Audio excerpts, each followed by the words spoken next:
Hello everyone, this is CA Keval Mota. I welcome you all to my YouTube channel, and today we are going to start with the brand new topic, that is input tax credit. Okay, input tax credit ICAI का सबसे favourite part है examination के perspective and practical perspective भी इस chapter का relevance कई ज्यादा है. ओके, जो लोग ऑफिस में काम करते हैं उनको इस चैप्टर से काफी ज्यादा हेल्प होगी जब आप इस चैप्टर का लेक्चर देखोगे. Is it very clear? And ये चैप्टर में आप लोग को जितना भी डिफिकल्टीज है, ओके, रूल 42 वाला, रूल 43 वाला, 36(4) वाला, all such difficulties would be taken care of. Okay, इस लेक्चर को सुनने के बाद I am very much sure, very much confident कि आपको एक भी डाउट दिमाग में नहीं बचेगा. Okay, so let us now begin with this chapter. Don't worry, and तक बने रहना. बस आप लोग बीच बीच में जो नोट्स में बनाता हूँ व्हाइट बोर्ड पर, that you have to copy in your book. आप उसको अच्छे से कॉपी करें, फॉर्मेटिंग वगैरह अच्छे से लिखे, हेडिंग वगैरह. Okay, and please revise that regularly. And ये लेक्चर होने के बाद भी आप लोग इस चार्ट बुक से रिवाइज कर लेना एक बार, या तो फिर आप दूसरे किसी का समरी बुक पढ़ रहे हैं तो आप उसमें से रिवाइज कर लेना. But after watching this lecture, it is very much necessary for you to just take a recap of the things you have learned, you have understood. Okay. So now let us start this topic. Input tax credit. The provisions of input tax credit are contained in chapter number 5 of CGST Act. Chapter number 5 में इसके provisions contained है. Okay. This range from section 16, 17, 18, 19, 20, 21. Okay. इतने सारे provisions हैं. Along with that, there are few rules. Rule 36, 37, 38, 39, okay, 40, 41, 42, 43. ठीक है, ये सब रूल्स है. 44 भी आ जाएगा इसमें, एंड 45 का जो कुछ एक्सप्लेनेशन का पार्ट है जॉब वर्क के साथ, वो वाला भी पार्ट आ जाएगा. Okay, so all this sections would be covered over here. Now let us start the topic. Section 16, हम स्टार्ट करेंगे सेक्शन 16 से. तो सेक्शन 16 क्या कहता है? Section 16 is the basic section of input tax credit, which says that कि आपको ITC तभी मिलेगा जब आप लोगों ने कुछ परचेज किया है, वो फर्दरेंस इन बिजनेस में यूज करोगे, और you are intending it to be used in furtherance of business. Clear है? मतलब जो भी चीजें आपने खरीदी है, आप उसको बिजनेस के लिए आगे यूज करोगे, उसको आप बेचोगे बिजनेस पर्पस के लिए, then only you will be getting input tax credit. Okay, second important thing, to avail input tax credit you should be a registered person. ठीक है, आपको रजिस्टर्ड पर्सन होना पड़ेगा. You can not be a taxable person. Okay, हो सकता है कि आप टैक्सेबल पर्सन ऊपर रजिस्ट्रेशन आपने नहीं लिया, सो इन दिस केस आपको आईटीसी नहीं मिलेगा except otherwise provided under the situations as per section 18. Okay, so basic conditions क्या है? आपका purchase should be for furtherance in business and you should be registered person. ठीक है, ये दो एकदम प्राइम कंडीशन है. माना सेक्शन 17(5) ने कहा है कि भाई अगर बिजनेस पर्पस होगा तो भी कुछ क्रेडिट हम रेस्ट्रिक्ट करेंगे, नो डाउट, वो हम देखेंगे आगे. Okay, further in section 16 there is a provision of section 16(2) जो बोलता है कि 4 कंडीशंस आपको सेटिस्फाई करने पड़ेंगे to avail input tax credit. What are those 4 conditions? First one, recipient should have tax invoice और डेबिट नोट. ठीक है, रिसिपिएंट के पास टैक्स इनवॉइस या तो डेबिट नोट होना चाहिए to avail input tax credit. Clear है? अब यहाँ पर कहा जाता है कि भाई अगर आपके पास टैक्स इनवॉइस और डेबिट नोट है तो आपको आईटीसी मिलेगा. However, if ITC is relating to import of goods, तो आपके पास बिल ऑफ एंट्री होना चाहिए. ओके, ये कहां पर लिखा हुआ है? रूल 36 में लिखा हुआ है. ओके, अगर आप रिवर्स चार्ज मैकेनिज्म का क्रेडिट लेते हैं, देन आपके पास सेल्फ इनवॉइस होना चाहिए जो सेक्शन 31(3)(f) में बनाया जाता है. ओके, देन अगर इनपुट सर्विस डिस्ट्रीब्यूटर का क्रेडिट जो उसने डिस्ट्रीब्यूट किया वो आप अगर क्लेम करते हैं, then you should have ISD का invoice. Clear? This is the first condition. क्या थी फर्स्ट कंडीशन? टैक्स इनवॉइस या तो डेबिट नोट होना चाहिए या तो फिर प्रिस्क्राइब्ड डॉक्यूमेंट्स होने चाहिए. Second condition, recipient should receive the goods और सर्विसेज और बोथ. क्रेडिट लेने के लिए आपके पास सिर्फ इनवॉइस आना जरूरी नहीं है, आपको गुड्स भी लाना पड़ेगा. ठीक है, गुड्स भी आपके पास होने चाहिए. You should have received the goods, you should have received the services. Okay, however there is a exception carved out in the section 16(2)(b) जो कहता है कि अगर बिल टू शिप टू का ट्रांजैक्शन है, ठीक है, तो इस केस में जो रिसिपिएंट होता है उसको डिलीवरी मिलती है. However the third person gets the tax invoice. तो क्या थर्ड पर्सन जिसको गुड्स नहीं मिला, जिसको बिल मिला है, क्या वो क्रेडिट नहीं ले सकता? आंसर इज नो, ऐसा नहीं है। He can avail the credit, वो क्रेडिट ले सकता है because it is an exception to this particular clause, ठीक है। Same thing would be applicable in case of services as well. अगर bill to ship to model is in case of services, तो services में भी third person जो होगा, जो direction दे रहा है to to a supplier to provide services to someone on his behalf, उसको भी क्रेडिट दिया जाएगा। ओके, नेक्स्ट यहाँ पर एक इंपॉर्टेंट नोट लिखी हुई है। If the goods are received in installment basis, अगर आपको गुड्स इंस्टॉलमेंट बेसिस पर मिलते हैं, फॉर एग्जाम्पल एक बड़ी सी मशीनरी आपने मंगवाई है, ओके, मशीनरी का एक पार्ट आ जाया, एक पार्ट कल आएगा, तो पूरे मशीनरी का जो एक इनवॉइस बनता है उसका क्रेडिट आप कब ले पाओगे? Answer is on the receipt of last instalment. Okay, clear है। Third point, tax charged by supplier shall be paid by him to the government either through utilization of input tax credit और cash, जो भी होगा। Okay, मतलब supplier ने tax payment करना चाहिए government को, तो ही आपको क्रेडिट मिलेगा। ओके, अब यहाँ पर कोई ऐसा मैकेनिज्म है ही नहीं जीएसटी में, ओके, जिसमें लिखा हो, जिसमें पता चले कि भाई सप्लायर ने टैक्स पे किया कि नहीं। जीएसटीआर 2A जीएसटीआर 1 तो है, but that is only for the purpose of showing the details, ठीक है, सेल किया है वो दिख रहा है, बट वो सेल का पैसा उसने 3B में जमा किया क्या, वो आपको नहीं दिखता है। Clear? So this point is not that good valid, but section में है, आपको पढ़ना है एग्जाम के लिए, ये पॉइंट ध्यान में रखना पड़ेगा, ठीक है ना। सप्लायर ने टैक्स का पेमेंट करना चाहिए।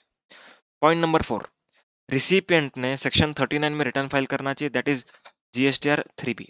ओके, पहले ये जीएसटीआर 2 हुआ करता था, पर GSTR 2 is not operational yet, तो यहाँ पर जीएसटीआर 3B है, दैट इज सेक्शन 39 का जो रिटर्न होता है, ठीक है, जीएसटीआर 3 होता था, but 3 is not implemented, so GSTR 3B. GSTR 3B is a return. Okay, wide section, wide notification number 49/2019. Okay, इस नोटिफिकेशन के द्वारा GSTR 3B को एक रिटर्न बनाया गया है। समझ में आ रही है बात? So total 4 conditions, total 4 conditions. कौन सा conditions? First one, tax invoice debit note होना चाहिए या तो प्रिस्क्राइब्ड डॉक्यूमेंट्स होना चाहिए। सेकंड, गुड्स या तो सर्विसेज मिल जाने चाहिए। Bill to ship to model होगा तो नहीं मिलेगा तो भी चलेगा। पॉइंट नंबर 3, सप्लायर ने टैक्स का पेमेंट करना चाहिए। पॉइंट नंबर 4, रिसिपिएंट ने जीएसटीआर 3B फाइल की होनी चाहिए। क्लियर? आगे पढ़ते हैं। अब जब भी रिसिपिएंट सप्लायर को पे कर देता है, तब उसको क्रेडिट मिल जाता है, उस पर्टिकुलर मंथ के एंड पर जो भी रिटर्न फाइल करता है उसमें वो क्रेडिट ले लेता है। ओके, हाउएवर गवर्नमेंट ने यहाँ पर एक कंडीशन रखी है कि रिसिपिएंट ने अपने सप्लायर को 180 दिन में पेमेंट करना है। Within 180 days, recipient has to make payment to the supplier. If recipient fails to make payment to its supplier within 180 days, then recipient को जो ITC मिला हुआ है on the basis of that particular tax invoice, उसको reverse करना पड़ेगा, ठीक है, along with interest. ओके, अब रिवर्स करना है, ये तो बात पक्की है। कब रिवर्स करेंगे? इन द नेक्स्ट 3B, ठीक है, 3B में ही रिवर्सल करना है अभी तो जब भी आपका 180 डेज एक्सपायर हो जाएगा, उसके बाद का नेक्स्ट 3B आएगा, उसमें आपको रिवर्सल करना होगा, ठीक है। अब यहाँ पर बात की जाती है इंटरेस्ट की, तो इंटरेस्ट कितने परसेंट पे लगेगा, कौन से पीरियड से कौन से पीरियड तक लगेगा? Answer is interest would be levied at the rate of 18% from the date of availment till the date of reversal. Clear? आपको जो 180 डेज है वो इनवॉइस डेट से काउंट करना है, बट रिवर्सल के लिए आपको जो पीरियड है वो डेट ऑफ अवेलमेंट से काउंट करना है, ठीक है। You should remember this difference. Clear? Next, exceptions to 180 day. अब सारी चीजों में 180 डे रूल हम नहीं लगाएंगे। There are total 3 exceptions which are mentioned for rule, that is 180 days का जो रूल है, 180 डेज में जो पेमेंट करना है उस सेक्शन के लिए there are 3 exceptions. One exception is coming out from section 16(2) and another 2 exceptions are coming out from rule 37. Very important, rule 37 से ये आ रहे हैं। ओके, ध्यान देना कौन से एक्सेप्शन है। सबसे पहला, रिवर्स चार्ज मैकेनिज्म के सप्लाईज, मतलब ऐसे कोई सप्लाईज जिसमें आप एज अ रिसिपिएंट गवर्नमेंट को टैक्स डिपॉजिट करते हो, तो यहाँ पर गवर्नमेंट बोलती है कि भाई अगर रिसिपिएंट खुद ही टैक्स पे करता है मुझे, तो मुझे क्या करना है कि रिसिपिएंट अपने सप्लायर को कब पे कर रहा है। जो सेक्शन मैंने बनाया हुआ था 180 डे वाला, वो बनाया था to safeguard the interest of supplier. Okay, but यहाँ पर सप्लायर जब खुद के जेब से दे ही नहीं रहा है तो मैं उसका इंटरेस्ट क्यों सेफ गार्ड करूँ? सो इसीलिए 180 डेज का जो रूल है वो रिवर्स चार्ज मैकेनिज्म के केस में एप्लीकेबल नहीं होगा। Is it very clear? Next, schedule 1 activities. जब शेड्यूल 1 एक्टिविटीज हम बोलते हैं तब हम क्या कहते हैं? This are the activities without consideration. तो जिस एक्टिविटीज में कंसिडरेशन है ही नहीं उसमें हम ये करार कर देंगे, सेक्शन रूल 37 में लिखा हुआ है कि in this case it is deemed that consideration has been paid. ठीक है, deemed to have been paid. Next, additions made in value of supply under section 15 two B. Section 15 two B क्या कहता है? Amount amount incurred by recipient, ठीक है, on the behalf of supplier. कुछ amount जो incur करने चाहिए थे सप्लायर को बट रिसिपिएंट ने पेमेंट कर दिया। ओके, सो बट ऑब्वियस ही चीज है कि रिसिपिएंट वो अमाउंट सप्लायर को पे नहीं करेगा वापस से। ठीक है, तो जब सब रिसिपिएंट सप्लायर को वापस से पे नहीं करने वाला तो इस ट्रांजैक्शन पर 180 डेज रूल नहीं लगेगा। Is it very clear? So total 3 exception कौन से? RCM supplies, schedule 1 activities and additions made under section 15 two B. Clear? Next point यहां पर लिखा गया है, even if goods are lost in production ITC will be available. अब जब हम सेक्शन 16 को ध्यान से पढ़ेंगे तो आपको एक चीज समझ में आएगी। Goods should be used in furtherance of business or in course of business, or it should be intended to be used for furtherance of business or in course of business। intended का क्या मतलब है? intended means आपने खरीदी की goods की but आपका intention तो था उसको यूज करने का पर आप यूज नहीं कर पाए। Okay, since your intention was there, ठीक है, मतलब यहां पर अगर प्रोडक्शन में नॉर्मल लॉस हो जाता है तो उसका आईटीसी आपको रिवर्स करने की कोई जरूरत नहीं है। Normal losses are allowed, however abnormal losses are not allowed. ठीक है, अगर चोरी हो गई तो ये सारों का रिवर्सल आपको सेक्शन 17(5) के हिसाब से करना पड़ता है। Okay, next is nexus between input supply and outward supply shall be there. अब यहाँ पर नेक्सस का क्या मतलब होता है? Nexus means connection. ओके, जो आप खरीदते हो that should be related to your outward supply. ठीक है, सो अगर मैं एग्जांपल दूं कि सीए का सर्विस, सो व्हाई सीए का सर्विस इज नेसेसरी? सीए का सर्विस क्यों इंपॉर्टेंट है? कहना ऐसे स्टैट्यूटरी जो ऑब्लिगेशंस है वो पूरे करने पड़ेंगे। अगर स्टैट्यूटरी ऑब्लिगेशंस पूरे करूंगा मैं, ठीक है, अगर मैं बिजनेसमैन हूं, स्टैट्यूटरी ऑब्लिगेशंस पूरे करूंगा तो ही गवर्नमेंट मुझे बिजनेस करने देगी। क्लियर है? सो सीए का service is indirectly connected with my outward service, outward supply. Clear? Next, यहाँ पर और एक एग्जांपल ले लेता हूँ। For example gardening service. आपके कंपनी में एक बहुत बड़ा गार्डन है एंड गार्डन का आप अपकीप सर्विसेज लेते हैं। तो यहाँ पर अगर गवर्नमेंट का अथॉरिटी आता है एंड आपको बोलता कि भाई इसका आईटीसी रिवर्स करो, so what stand you will take? This is very important. आप क्या स्टैंड लेंगे? कहने से आप उसको इस तरीके से कहेंगे कि सर गार्डन जो होता है it works as a refreshment for my employees and my employees when they are refreshed they do more work, they provide more output। Okay, since they are providing more output, then I am going to make more sales, and I am going to make more sales, GST का revenue और बढ़ेगा। Okay, so this gardening service is very much relevant to my output service। this gardening services gives क्या बोलते हैं, refreshment to my employees which work like a motivation. ठीक है, employees के लिए एक मोटिवेशन बना रहता है। So in this manner, you can fight with the government authorities for these particular services. Next, time limit to avail input tax credit। अब यहाँ पर टाइम लिमिट दिया हुआ है to avail input tax credit, to take input tax credit. What is the time limit? Due date of filing return for the month of September of succeeding financial year.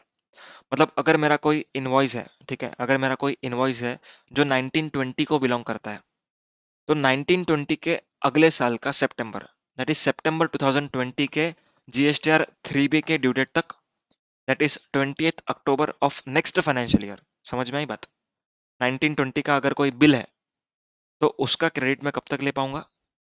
20th October of next financial year और actual date of filing annual return whichever is earlier.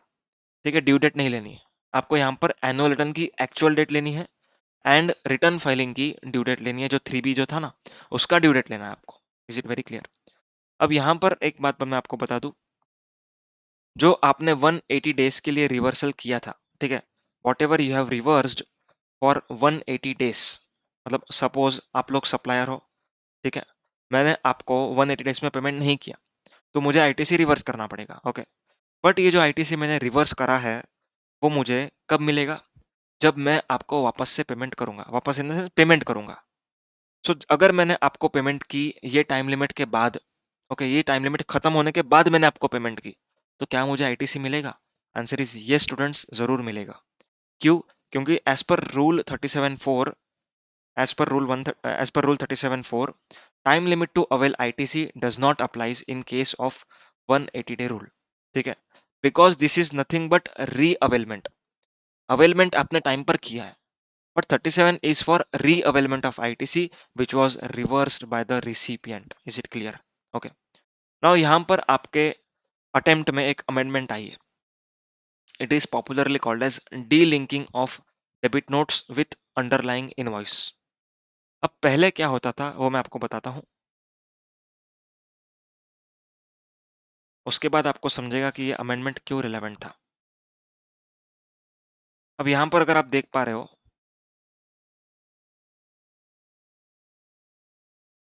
सो यहाँ पर जो amendment की गई है, it is wide notification number 92/2020, ठीक है, central tax dated 22 December 2020 with effect from 1 January 2020-21। अब ये अमेंडमेंट क्या कहती है? ये अमेंडमेंट सिंपल ये कहती है कि डेबिट नोट को, अगर आपको क्रेडिट लेना है डेबिट नोट का, then debit note would enjoy a fresh time limit. पहले कैसा था? The debit notes time limit to avail ITC was dependent on the invoices time limit. मतलब अगर आपको डेबिट नोट का आईटीसी लेना है, तो आपको कब तक लेना था? इनवॉइस का टाइम लिमिट एक्सपायर नहीं हो जाता तब तक। But wide this amendment the D linking has been done. मतलब डेबिट नोट जो इनवॉइस के टाइम लिमिट पर डिपेंडेंट हुआ करता था, अब ऐसा नहीं है। अब डेबिट नोट को अपना फ्रेश टाइम लिमिट मिलेगा which are issued after 1 January 2020-21। Clear है? अब पहले के टाइम पर कैसे होता था वो मैं यहाँ पर बता देता हूँ। अगर आपका इनवॉइस डेट 1 अगस्त 2019 है and debit note date is 5/11/2020, मतलब अगले साल, अगले फाइनेंशियल ईयर में, सो इस डेबिट नोट का आईटीसी मैं कब तक ले सकता हूँ? Answer is 20 October of next financial year of this invoice. मतलब इसका नेक्स्ट फाइनेंशियल ईयर कौन सा है? कहना से 2021।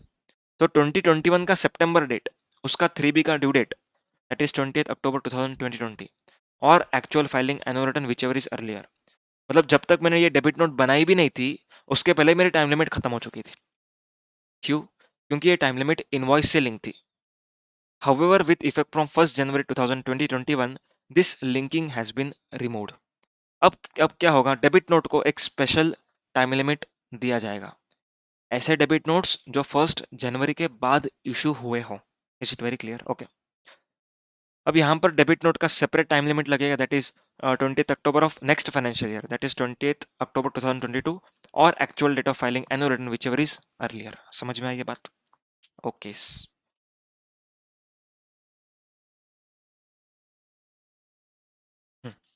Next, if the tax component has been capitalized and depreciation is claimed on such tax component, then such tax component would not be allowed as input tax credit.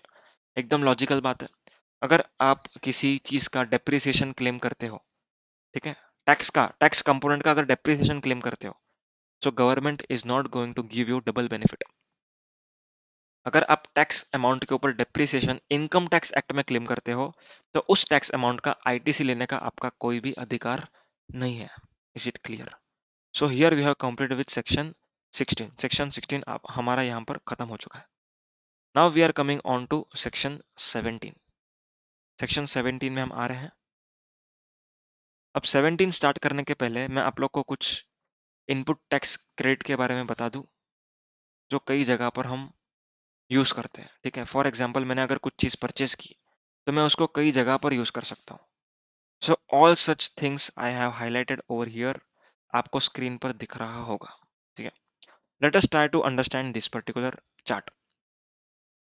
अगर आपने कुछ चीज purchase की है एंड अगर आप उसको नॉन बिजनेस पर्पस के लिए यूज करते हो, तो मैंने आप लोग को पहले ही कहा था, सेक्शन 16 ने उसको कहा था कि अगर बिजनेस पर्पस नहीं है तो आईटीसी नहीं मिलेगा।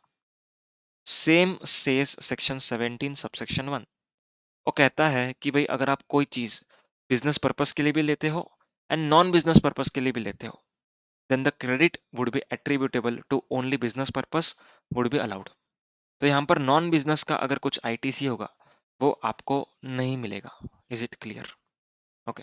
नेक्स्ट इज बिजनेस पर्पस के लिए आपने खरीदा, तो यहाँ पर 4 डिफरेंट सिनेरियोस खड़े होते हैं। What are those? ध्यान देते हैं। To effectively to effect exclusively exempt supplies, आपने अगर सिर्फ और सिर्फ एग्जेम्प्ट सप्लाईज के लिए कुछ चीज खरीदी है, ठीक है, एग्जेम्प्ट सप्लाईज के लिए, तो आपको आईटीसी नहीं मिलता। क्यों? क्योंकि आप आउटपुट पर गवर्नमेंट को रेवेन्यू नहीं देने वाले। तो गवर्नमेंट कहता कि भाई मुझे इनपुट पर भी आप क्रेडिट मत मांगो। ओके। आप आउटपुट पे अगर टैक्स देते हो तो ही मैं आपको इनपुट टैक्स क्रेडिट दूंगा, नहीं तो मैं नहीं दूंगा। Is it clear? Okay. To effect exclusively taxable supplies, अगर आपने कुछ चीज खरीदी है एंड आप आउटवर्ड सिर्फ और सिर्फ टैक्सेबल करने वाले हो, ठीक है, तो गवर्नमेंट बहुत खुश है। गवर्नमेंट बोलती है कि भाई आप अगर आउटपुट पर पूरा का पूरा टैक्स मुझे देने वाले हो तो मैं आपको इनपुट टैक्स क्रेडिट पूरा का पूरा दे दूंगा। Is it clear? Okay. Next is to effect both taxable and exempt supplies, अगर आप कुछ चीज खरीदते हो बिजनेस पर्पस के लिए, हाँ बिजनेस पर्पस के लिए खरीदा, doing exempt supplies is also my business purpose, doing taxable supply is also my business purpose. Okay. तो अगर मैं taxable as well as exempt के लिए मैं खरीदता हूँ कुछ चीज, देन मुझे आईटीसी रिवर्सल करना पड़ेगा एज पर रूल 42। रूल 42 के तहत मुझे रिवर्सल करना पड़ेगा, हम लोग आगे देखने वाले। नेक्स्ट इज, अगर आपने बिजनेस पर्पस के लिए खरीदा पर सेक्शन 17(5) में उसको इन एलिजिबल कहा गया, देन ऑब्वियसली आपको क्रेडिट नहीं मिलेगा। ठीक है ना? इन एलिजिबल का क्रेडिट अपने को वैसे भी नहीं मिलता है। डन? समझ में आ रही है बातें अच्छे से? क्लियर है? Okay. Next is both, procurement for both. Both मतलब बिजनेस एंड नॉन बिजनेस दोनों। उल्टा किया मैंने, नॉन बिजनेस एंड बिजनेस दोनों। ओके। सो यहाँ पर आपको रूल 42 के हिसाब से आईटीसी का रिवर्सल करना होता है। ठीक है? समझ में आ रही बात? अब यहाँ पर मैंने एक एस्ट्रिक एंड एक हैश दिया हुआ है, क्या है वो समझते हैं। तो इफेक्ट एक्सक्लूसिवली एग्जेम्प्ट सप्लाईज में मैंने यहाँ पर हैश दिया है, मतलब अगर आपने एग्जेम्प्ट सप्लाईज एक्सपोर्ट किया है देन आपको रिफंड मिलता है। I hope you know the refund chapter. Refund chapter में हमने देखा हुआ है कि अगर आपका outward is exempt supply and that exempt supply is exported, then आपको आईटीसी का रिफंड मिलता है। Is it very clear? तो यहाँ पर गवर्नमेंट ने रूल 42 में क्लैरिफाई नहीं किया, but it is interpretation of law, जिसमें ये समझ में आता है कि अगर आप एग्जेम्प्ट सप्लाई करते हो पर एग्जेम्प्ट सप्लाई आप एक्सपोर्ट कर रहे हो तो ऑब्वियसली आपको क्रेडिट मिलेगा, it will be refunded. Clear? Next, taxable supplies जब भी मैं कहता हूं आपको, तब आपको एक चीज समझनी है, this taxable supplies would include zero rated supplies as well. ठीक है? There is a difference between zero rated and exempt. Zero rated are only three: export of goods, export of services, supplies to SEZ.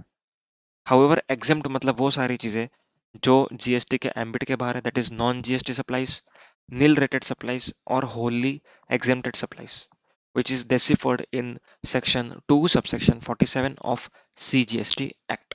Clear है? तो यहां पर आप लोग को समझ में आया कि क्रेडिट कब कब हमें नहीं मिलेगा। नॉन बिजनेस होगा नहीं मिलेगा, बिजनेस पर्पज में एग्जेम्प्ट होगा तो भी नहीं मिलेगा, टैक्सेबल होगा तो पूरा मिलेगा, दोनों होगा तो पार्टली मिलेगा as per rule 42। Okay. And अगर 17(5) का अगर क्रेडिट होगा, वो इनएलिजिबल ऑलरेडी है, उसका कुछ भी क्रेडिट आपको नहीं मिलेगा। क्लियर है? नेक्स्ट, बोथ, अगर आप बिजनेस पर्पस भी करते हैं नॉन बिजनेस पर्पस भी करते हैं, देन आपको रिवर्सल करना पड़ेगा एज पर रूल 42। अब कई बार हमने देख लिया rule 42, rule 42, rule 42। Now it is the time to go for something big, that is rule 42, the favourite area of ICAI. Rule 42, rule 43 and section 18, ये आईसीएआई का सबसे कोर एरिया माना जाता है। हर अटेम्प्ट में इसके ऊपर 8 मार्क का क्वेश्चन जरूर आता है। ठीक है? एंड इनएलिजिबल आईटीसी तो हर क्वेश्चन में दिखता है आपको। ठीक है ना? एग्जामिनेशन का क्वेश्चन होगा तो भी बीच में 2 एडजस्टमेंट डाल देंगे। सो इनएलिजिबल आईटीसी तो आपको नॉर्मली मिलता ही है, ठीक है, मतलब क्वेश्चन मिलता है, क्रेडिट नहीं मिलता है। ओके, चलो लेट अस स्टार्ट रूल 42। अब रूल 42 ये मेरा बुक का पार्ट है, ठीक है, ये सारा का सारा जो आप देखोगे यहाँ पर वो मेरे मेन बुक का पार्ट है। तो यहाँ पर आप लोग देख सकते हो पूरा का पूरा एनालिसिस के साथ लिखा हुआ है। टी का meaning bare provision analysis example. Okay, this example we are going to check out, not each and every explanation from here. मैं आपको पूरा एक्सप्लेन करूंगा but not from here. Okay,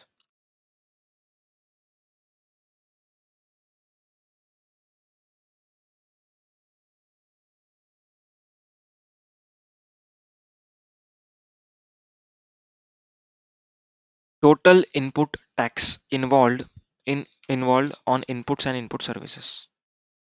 okay, मतलब जो भी मैंने खरीदी किया है, ठीक है, whatever I have purchased. अब यहाँ पर वॉट एवर का मतलब समझना, मैं इनपुट्स एंड इनपुट सर्विसेज की ही बात कर रहा हूँ। ओके, मैं यहाँ पर कभी भी कैपिटल गुड्स की बात नहीं करूंगा। I will only and only speak about inputs and input services as far as rule 42 is concerned, whereas rule 43 I am going to refer for capital goods reversal। तो रिवर्सल अगर आपको question में दिया है कि भाई इनपुट्स एंड इनपुट सर्विस का करना है, देन आप लोग रूल 43 नहीं लगाओगे, रूल 42 लगाओगे। Okay, so let us try to understand this particular format which is mentioned in rule 42। अब ये रूल 42 क्या कहता है, सबसे पहला आपको स्टार्ट करना है टी से। T means total input tax involve on inputs and input services. Okay, मतलब आपने कुछ भी खरीदी की है, चाहे वो बिजनेस पर्पज हो, चाहे वो नॉन बिजनेस पर्पज हो, चाहे वो एग्जेम्प्ट सप्लाई करने के लिए खरीदी हो, चाहे आपने वो टैक्सेबल सप्लाई करने के लिए खरीदी हो, या कुछ भी इन एलिजिबल भी हो, जो भी हो, whatever it is, all that you have to add to form T. सब कुछ ऐड कर दो, ठीक है। आप पूरा एक बकेट बना लो सब टी का, उसके अंदर धीरे धीरे हम लोग कुछ कुछ चीजें निकाल देंगे। ओके, तो जो बचेगा उसमें से हम रिवर्सल करेंगे, ठीक है ना। तो यहाँ पर मैं टी का मतलब क्या समझता हूँ, each and everything whatever I have purchased, whether it is eligible or not, whether or not it is for business purpose or non-business purpose, whether or not it is for taxable supplies or exempt supplies, कुछ भी हो, आपको T में उसको add करना ही पड़ेगा। समझ में आई ये बात?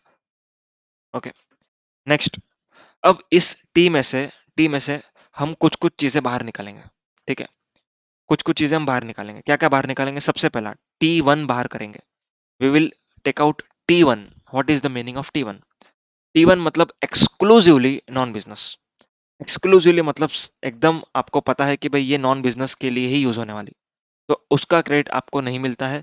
आपको सेक्शन 17(1) या तो फिर सेक्शन 16 ही आपको बता देगा। ओके, तो एक्सक्लूसिवली नॉन बिजनेस है तो आपको क्रेडिट नहीं मिलना है, यहाँ पर हम उसको माइनस कर देंगे, ठीक है ना। सो पूरे के पूरे बकेट में से अब नॉन बिजनेस वाला हट चुका है, ठीक है। अब हमें जो हटाना है वो है एक्सक्लूसिवली एग्जेम्प्ट सप्लाईज वाला। मीनिंग देयर बाय, अगर आप एग्जेम्प्ट सप्लाईज करने वाले हो, ठीक है, फॉर एग्जाम्पल अगर हॉस्पिटल है, हॉस्पिटल का जो आउटवर्ड होता है that is health care services, they are exempt from GST. तो अगर उस हॉस्पिटल ने बेड्स खरीदे जिसके ऊपर जीएसटी लग के आया है, ओके, सो इन बेड्स का क्रेडिट हॉस्पिटल को नहीं मिलेगा, क्योंकि they are going to effect only and only exempt supplies. Am I clear? समझ में आया? तो जो हॉस्पिटल्स होती है उनको बेड्स का क्रेडिट नहीं मिलेगा, so that would be reduced by T two. Clear? T minus T one minus T to.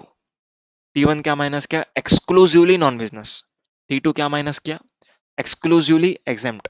अब हम माइनस करेंगे in eligible credit as per section 17 subsection 5, motor vehicle, ठीक है, rent cab service, works contract service, all such credit which is disallowed under section 17 subsection 5 would be reduced from this particular part।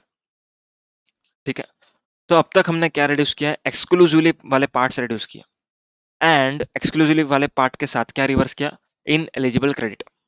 Okay, so पूरे bucket में जब सब कुछ था, ineligible था, exclusively exempt था, एक्सक्लूसिवली नॉन बिजनेस था, ठीक है, सब कुछ था, taxable as well as exempt भी था, business as well as non business भी था। Okay, and taxable purchase for effecting taxable supplies भी था, ठीक है। अब इन सब में से आप अभी व्हाइट बोर्ड पर आ जाइए, जरा मैं आपको समझा दूं।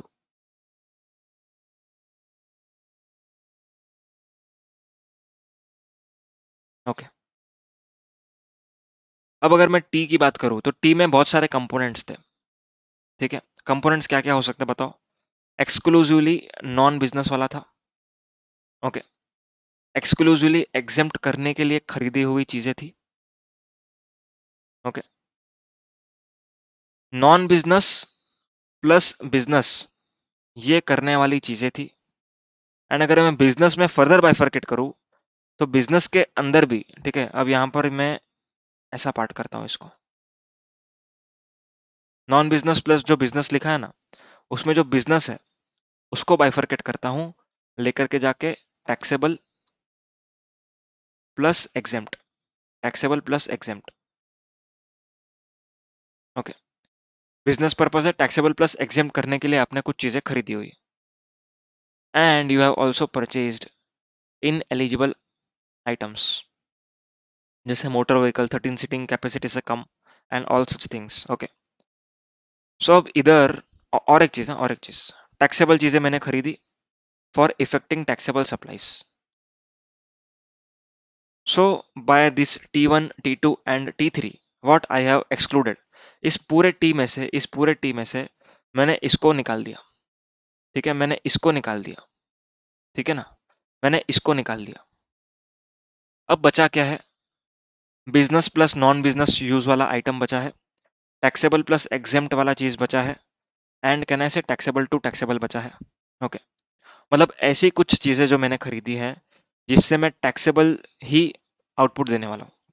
ठीक है, सिर्फ और सिर्फ टैक्सेबल, एक्सक्लूसिवली, यहाँ पर एक्सक्लूसिवली ही है ये।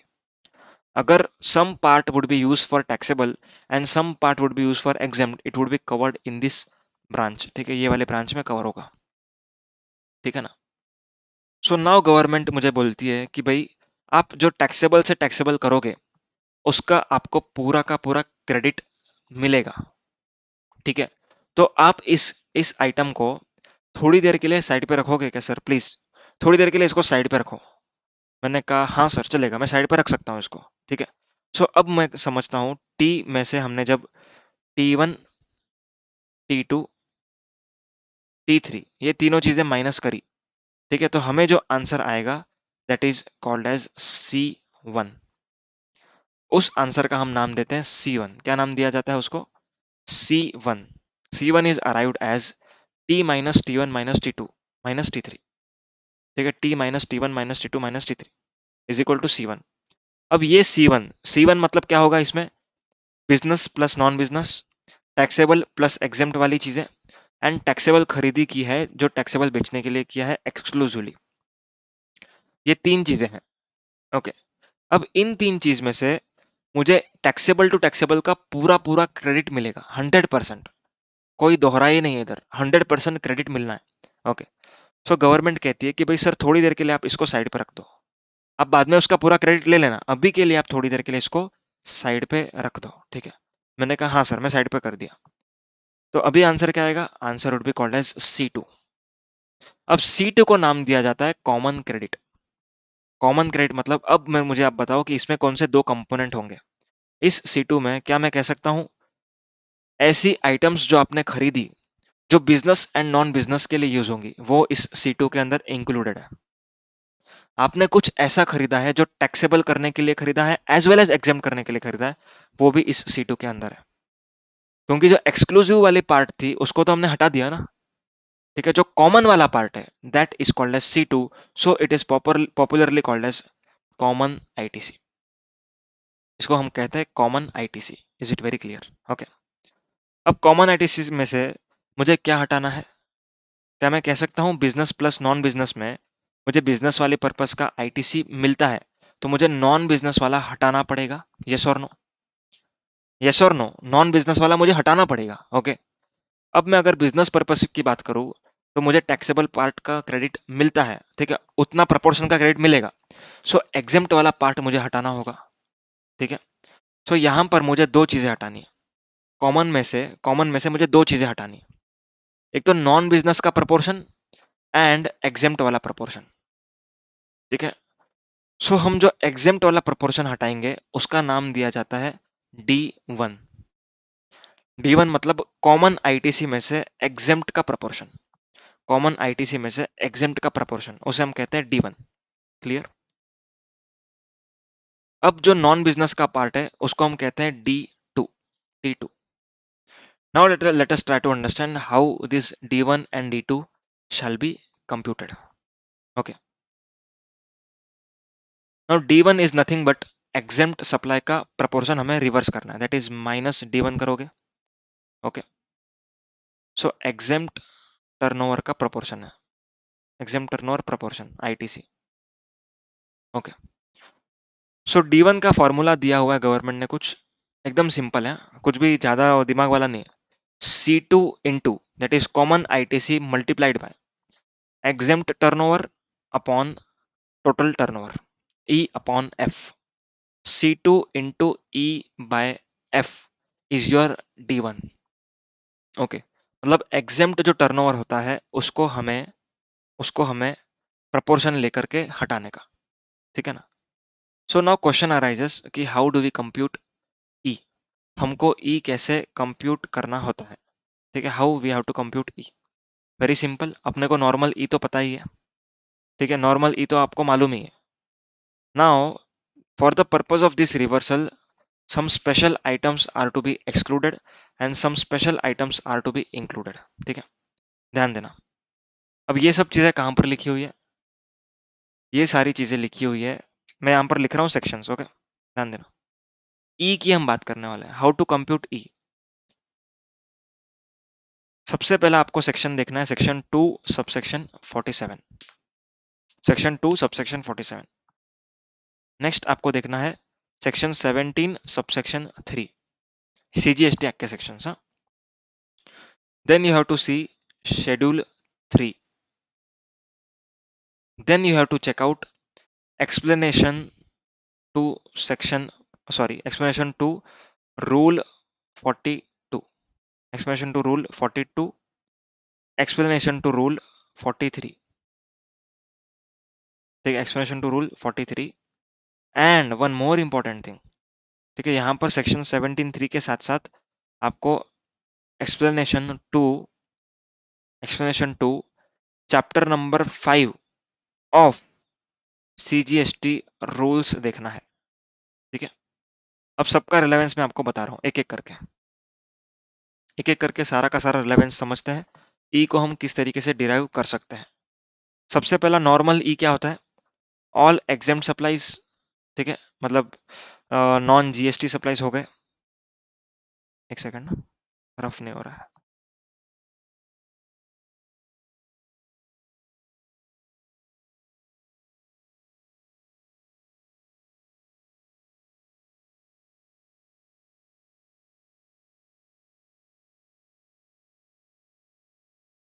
ओके,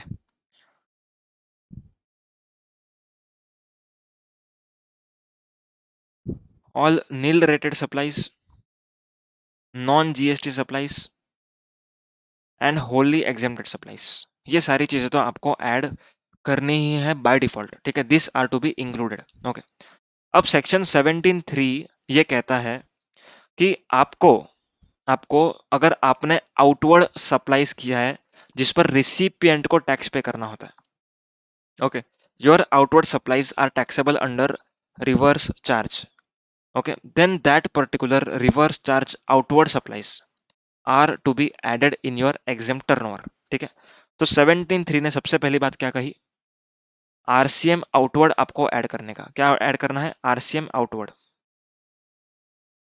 आई होप आपको स्क्रीन दिख रही है। Yes, RCM outward you have to add. The second thing which section 17(3) says, you have to add sale of land and completed building। Completed building मतलब क्या?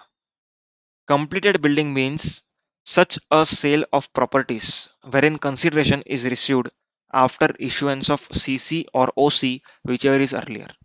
ठीक है, CC OC क्या होता है ये हमने सप्लाई के चैप्टर में देखा है, तो हम अभी उसको रिपीट नहीं कर रहे हैं। तो सेक्शन 17(3) ने क्या कहा? सबसे पहली चीज आपको ऐड करनी है आरसीएम आउटवर्ड। सप्लायर के पॉइंट ऑफ व्यू बात है ये, मतलब मैं किसी लीगल सर्विस अगर दे रहा हूँ, ठीक है, so this legal service is taxable under RCM, मेरे लिए आउटवर्ड है, मेरा रिसिपिएंट इस पे टैक्स पे करने वाला है, so this supplies has to be added in the suppliers turnover. Is it clear? Next, sale of land and completed building. Clear? अब यहाँ यहाँ पर एक एक्सप्लेनेशन डाला हुआ है सेक्शन 17(3) में। वो एक्सप्लेनेशन ये कहता है कि शेड्यूल 3 की आपको सिर्फ और सिर्फ यही एक्टिविटीज ऐड करनी है, इसके अलावा कोई भी एक्टिविटीज ऐड नहीं करनी।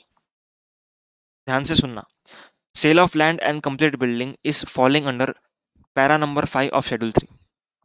पैरा नंबर 5 ऑफ शेड्यूल 3 की आइटम ही आपको ऐड करनी है, ठीक है, सिर्फ sale of land and complete building, बस उतना ही ऐड करना। उसके अलावा कोई भी शेड्यूल 3 का आइटम इस एग्जाम टर्नओवर में ऐड नहीं होगा। Is it clear? समझ में आई बात? Now one more thing, section 17(3) told sale of securities add करो। ठीक है, शेड्यूल 3 में नहीं, मैं सेक्शन 17(3) के कनेक्ट में लिख रहा हूँ। सेल ऑफ सिक्योरिटीज ऐड करो। क्या ऐड करना है सर?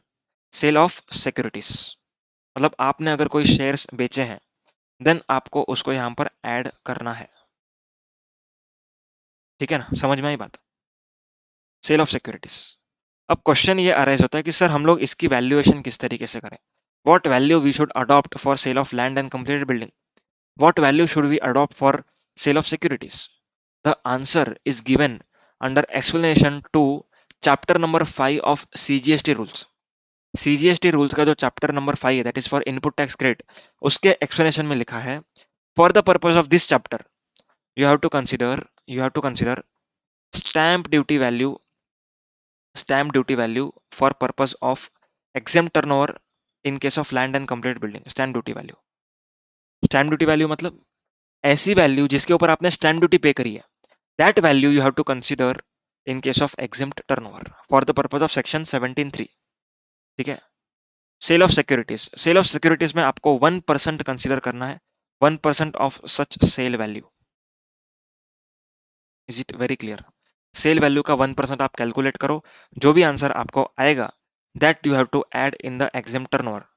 तो जब क्वेश्चन में आपको दिया जाता है पूरा सिक्योरिटी का वैल्यू, सेल का कंसिडरेशन, आपको पूरा ऐड नहीं करना। आपको कितना ऐड करना है? तो answer is only 1%। Is it clear? Okay, समझ में आ रहा है किस तरीके से इंटरलिंक्ड है provisions? Next, explanation to rule 42। ये क्या कहता है?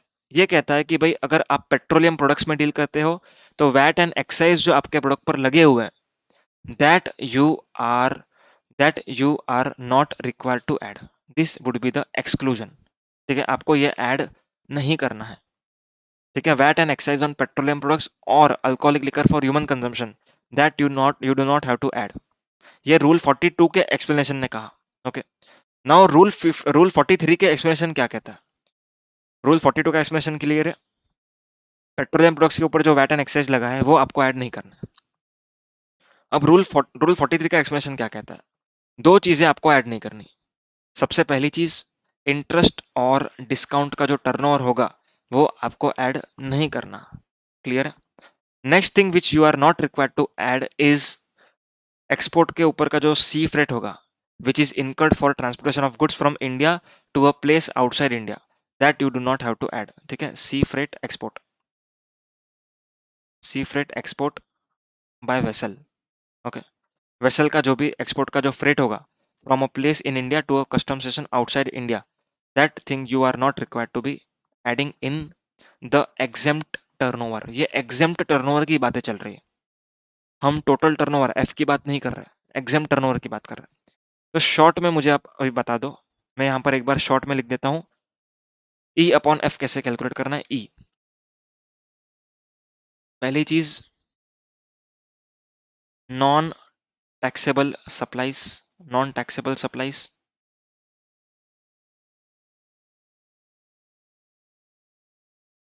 Really sorry, non taxable supplies. क्या हुआ है स्क्रीन को?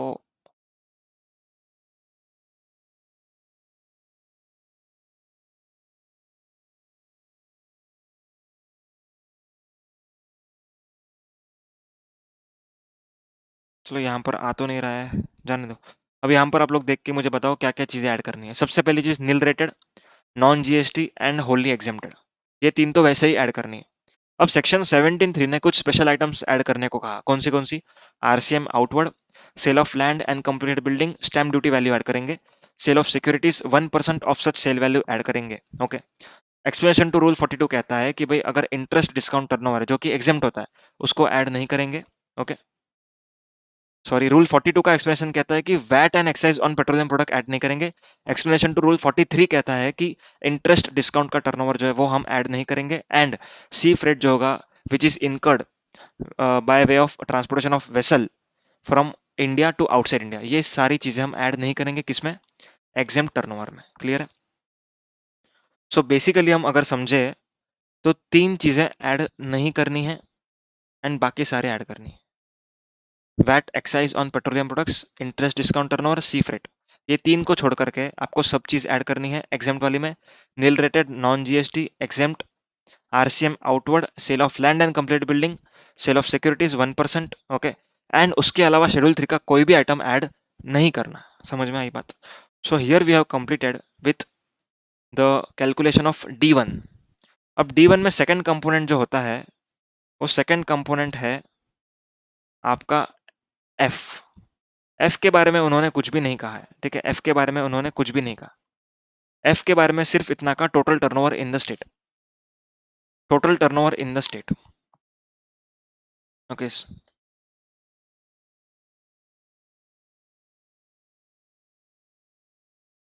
Just a second.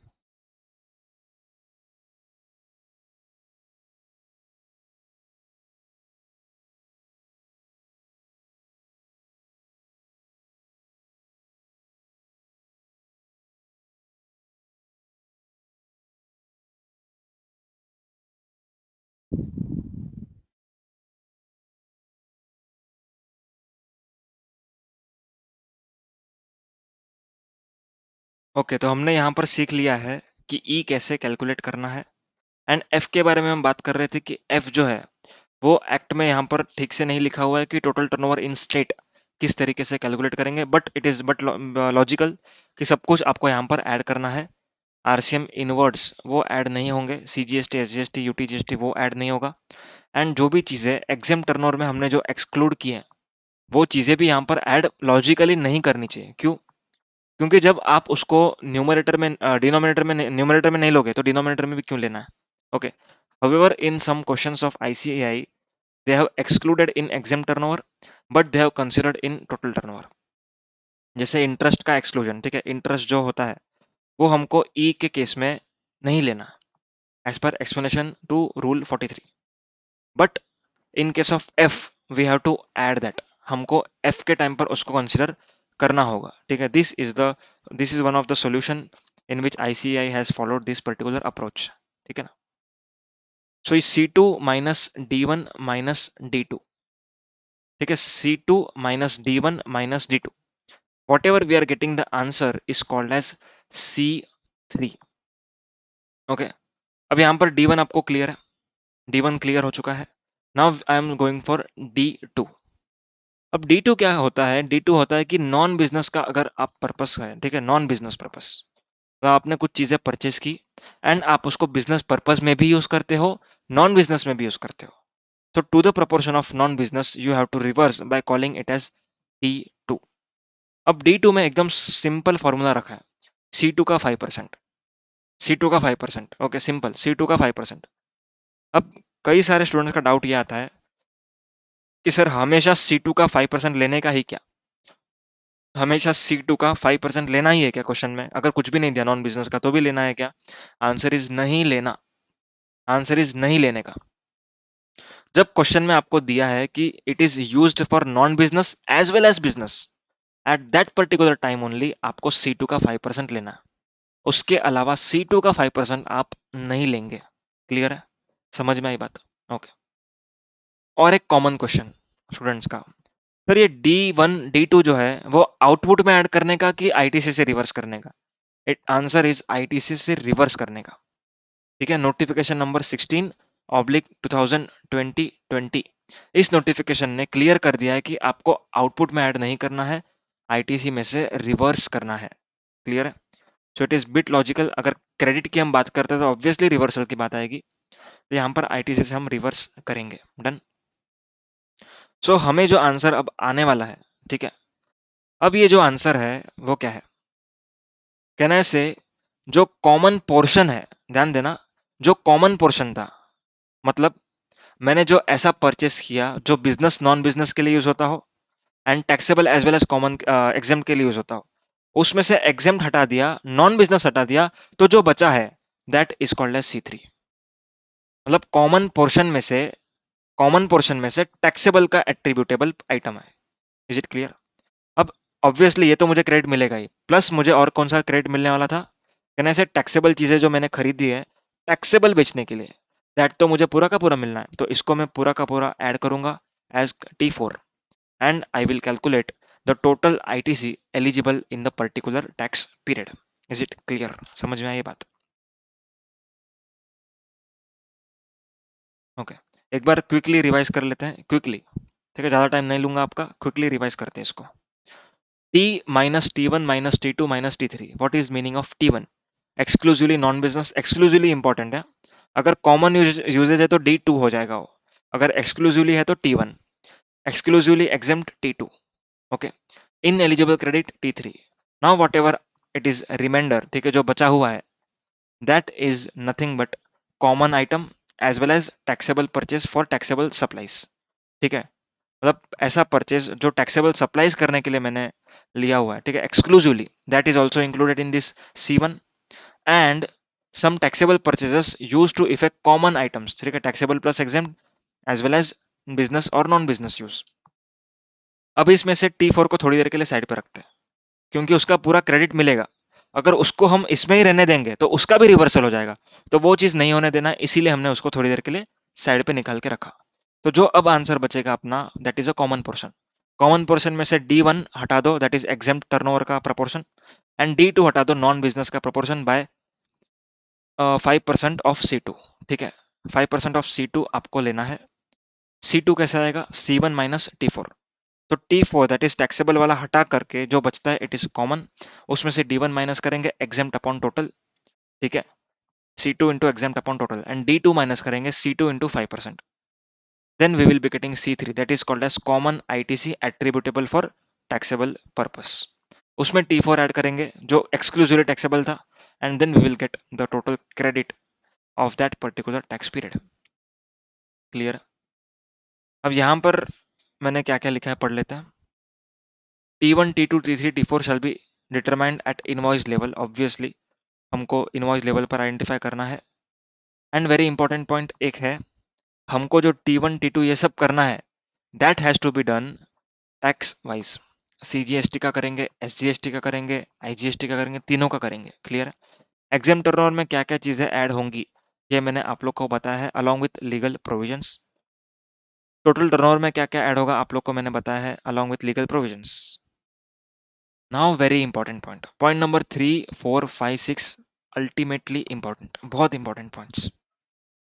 Point number 3, reversals as represented by D1 D2 shall be reversed in form GST DRC 03 और you can reverse in GSTR 3B as well। ठीक है ना, GSTR 3B में भी आप इसका रिवर्सल कर सकते हो। ठीक है, ऑब्वियसली आपको हर टैक्स पीरियड में रिवर्सल कंप्यूट करके करना है, बट अगर आप लोगों ने शॉर्ट रिवर्सल करा है देन उसके ऊपर इंटरेस्ट लगेगा, कब लगेगा, किस किस पीरियड से लगेगा, मैं आपको बाद में बताऊंगा। अब यहाँ पर एक इंपॉर्टेंट पॉइंट ये आता है कि D1 D2 जो रिवर्सल है वो आपको हर टैक्स पीरियड में तो करना ही है, बट पूरा साल खत्म होने के बाद वापस से एक बार करना है, पूरे साल का एक साथ। ठीक है ना, पूरे साल खत्म होने के बाद भी आपको एक बार करना है। Then you are in the position to calculate excess आपने रिवर्स कर दिया कि शॉर्ट रिवर्स किया। ठीक है ना, तो फाइनेंशियल ईयर के एंड पर, ठीक है, फाइनेंशियल ईयर एंड पर आपको एक बार वापस कंप्यूट करना है। ओके, एंड जो भी एक्सेस या शॉर्ट रिवर्सल है वो आपको सितंबर मंथ के रिटर्न तक शो करना है GSTR 3B में, या तो फिर DRC 03 से आपको शॉर्ट रिवर्सल्स का पेमेंट करना होगा।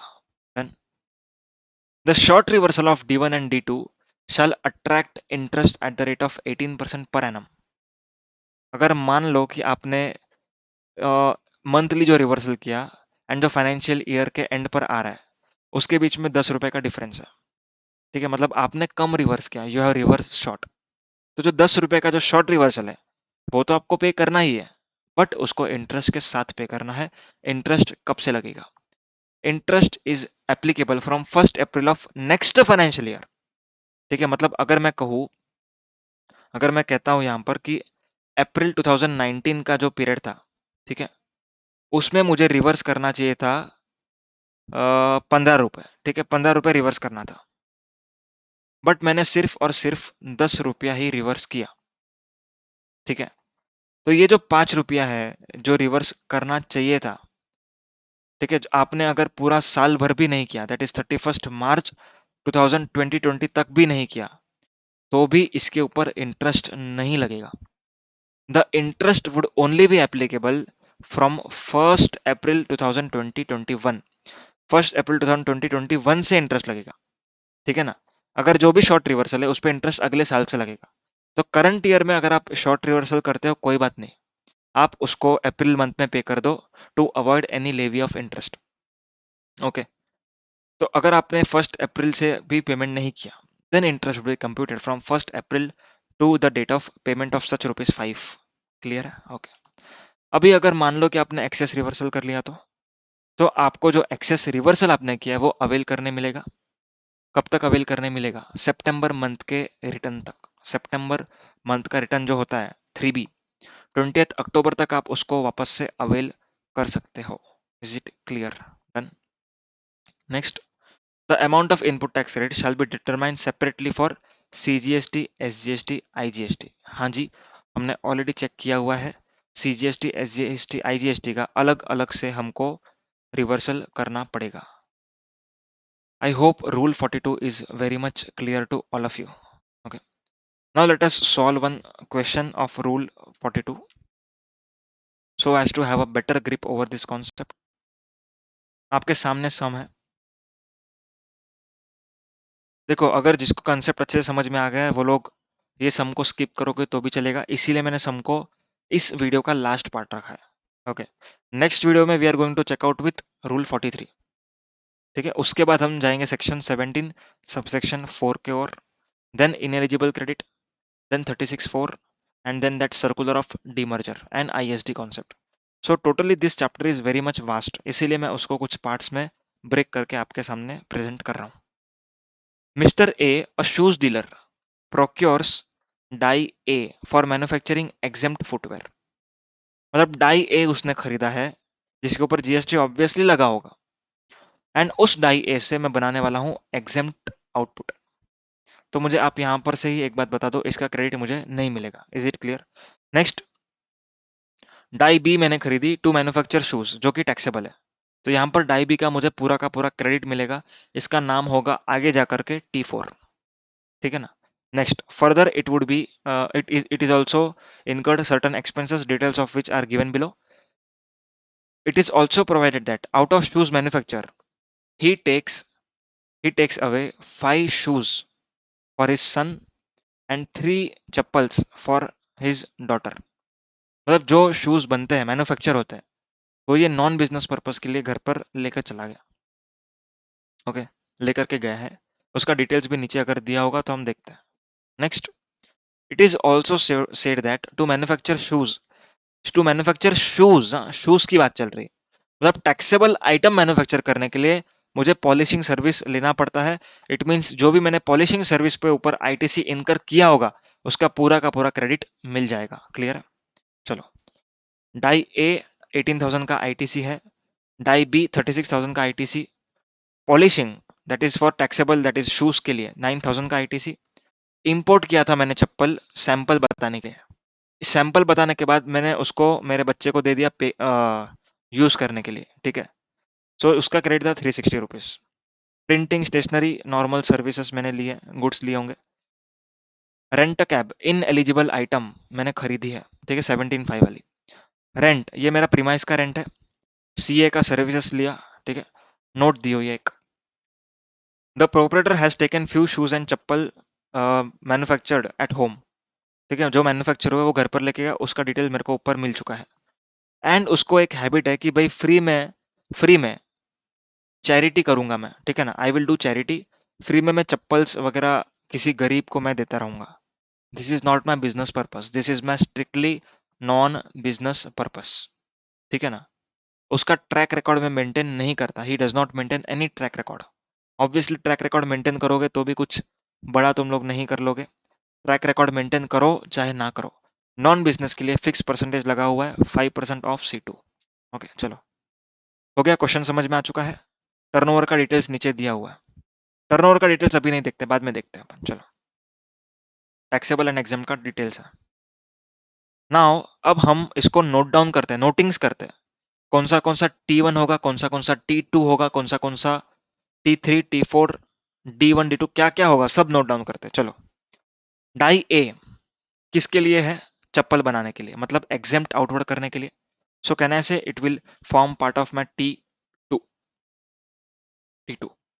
Okay. Die B, that is only for manufacturing, exclusively for manufacturing shoes। सिर्फ और सिर्फ शूज बनाने के लिए डाई बी है, सिर्फ और सिर्फ शूज, मतलब इसको मैं बोलूंगा T4। Is it clear? Okay, next is polishing. Polishing का जो सर्विस है वो मुझे सिर्फ और सिर्फ शूज के लिए लगता है। ओके, तो जो शूज के लिए चीज लग रही है उसको मैं बोलूंगा T4, क्योंकि उसका मुझे पूरा का पूरा क्रेडिट मिलना चाहिए। Done. Purchase of imported chappals for his son. Okay, यहाँ पर मुझे पूरा का पूरा पता है, मैंने सिर्फ और सिर्फ मेरे सन को ये सारा का सारा चप्पल दिया हुआ है। Okay, so this is exclusively for non business. यहाँ पर बाइफर्केशन अवेलेबल है। मेरा मतलब एट्रीब्यूटेबल मुझे मालूम है, ये चप्पल पर क्रेडिट 360 रुपए का है, एक्सक्लूसिवली मैं इसको बच्चे को देने वाला हूँ। Okay, so this can be forming part of T1। Clear है? Next, printing stationery. Printing stationery, ठीक है, this is a common part, ये कॉमन पार्ट है मेरा। ओके, कॉमन पार्ट है, इसको मैं बाइफर्केशन नहीं कर सकता, शूज के लिए इतना, इसके लिए इतना नहीं। दिया हुआ है उसको हम अपॉर्शनमेंट करेंगे। Next is rent a cab. अब ये इन एलिजिबल आईटीसी है, मुझे इसका क्रेडिट नहीं मिलना है। So this would form part of my T3, in eligible ITC. CA service and rent, ये दोनों अगेन दे आर कॉमन, क्योंकि they can not B bifurcated. Okay, नीचे नोट दिया है नॉन बिजनेस का, it will be considered for the purpose of 5% into C2 for calculation of D2। Clear? अब यहाँ पर हम लोग एक रफ सॉल्व कर लेते हैं। जो टी है, टी मतलब टोटल, टोटल आपको दिया हुआ है 77,350। अब कैलसी लो 77,350 में से चीजें माइनस करना स्टार्ट करो। T1 360 माइनस करेंगे पहले, देन T2 18,000 माइनस करेंगे, एग्जेम्प्ट वाला है ना। T3 इन एलिजिबल 1200 रुपये माइनस करेंगे। What would be the answer? What would be the answer? तुम लोग अपने लैपटॉप में कैलकुलेट करो, मैं अपने लैपटॉप में करूंगा, चलो।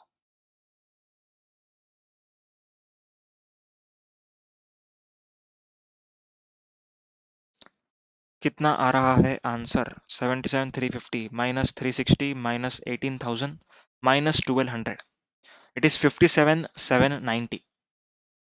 57,790 आया ये आंसर। अब ये 57,790 में, ये 57,790 में कौन सी चीजें मैंने माइनस नहीं की? कहना ऐसे, ये वाला माइनस नहीं करा है अब तक। Okay, T1 T2 T3 minus किया ना, ये माइनस नहीं किया। ये 550 वाला माइनस नहीं किया। ओके, ये वाला माइनस नहीं किया। सो 9,000 is not reduced, 550 is not reduced, 3240 is not reduced, and 9,000 is not reduced। Okay, तब यहाँ इसमें से मुझे T4 का पूरा पूरा क्रेडिट मिलने वाला है। तो मुझे जो E अपॉन F करना है वो मैं 57,790 का नहीं कर सकता, क्योंकि मुझे पूरा का पूरा क्रेडिट 9,000 एंड 36,000, सॉरी यहाँ पर भी है 36,000 भी मैंने माइनस नहीं किया। सो इन दोनों का मुझे पूरा का पूरा क्रेडिट मिलने वाला है। सो ये मैं इसको हटा देता हूँ थोड़ी देर के लिए। 45,000, 36,000 plus 9,000, answer is 12,790 I think. Yes, 12,790। Okay, अब ये 12,790 जो है इसको हम कहते हैं कॉमन क्रेडिट। ओके, अब ये कॉमन क्रेडिट कैसे आ रहा होता है, अगर हम इसको टोटल करेंगे, किस किस को टोटल करना है बोलो तो? 550 को टोटल करो, 550 प्लस 3240 प्लस 9000। अगर इन तीनों को आप ऐड करोगे तो भी आपको 12,790 आएगा, ठीक है ना? So 12,790 is called as common credit. अब इसमें से मुझे माइनस करना है D1 and D2। Okay, D1 क्या होगा? C2 into E upon F। So 12,790 into that is E chappal and F is total, that is 8 lakhs। So 12,790 into करो तो आप लोग calculate, 12,790 into 3 lakh divided by 8 lakhs, 4796.25। 4796, मैं round of पकड़ता हूँ, 4796। Now we have to compute D2, that is C2 into 5%। So C2 was 12,790, 12,790 into 5%, 639.5, 639.5। Done, minus करो, आपको answer आ जाएगा, क्या आएगा देखते हैं। 12,790 माइनस 4796 माइनस 639.5, इट इज 7354.5, 7354। ठीक है, अब इसमें हमको क्या ऐड करना होगा, जो क्रेडिट मुझे मिलने वाला था एक्सक्लूसिवली टैक्सेबल वाला 45,000, add here 45,000 and this would be the total attributable, total eligible ITC for this particular month, 52,355, 52,355। I hope rule 42 is very very very clear। Okay, समझ में आया सब लोग को? Now in the next lecture we are going to see rule 43। ठीक है, लगे हाथ हम लोग rule 43 भी देख लेंगे।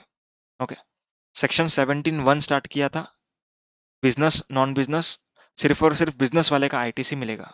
17(2) टैक्सेबल एग्जेम्प्ट करोगे तो एग्जेम्प्ट प्रोपोर्शन का आईटीसी नहीं मिलेगा, ओनली टैक्सेबल प्रोपोर्शन का एट्रीब्यूटेबल आईटीसी मिलेगा। ओके, 17(3) अगर आप दोनों चीजें करते हो देन आपको कुछ रिवर्सल करना पड़ता है एज पर रूल 42। अगर इनपुट एंड इनपुट सर्विस होगा तो रिवर्सल आपको रूल 42 के हिसाब से करना है, अगर कैपिटल गुड्स होगा तो रिवर्सल आपको रूल 43 के हिसाब से करना है, which is the part of our next lecture. Thank you so much. अगर आपको वीडियो पसंद आया तो प्लीज इसको लाइक करें एंड सब्सक्राइब करें एंड कमेंट जरूर करें।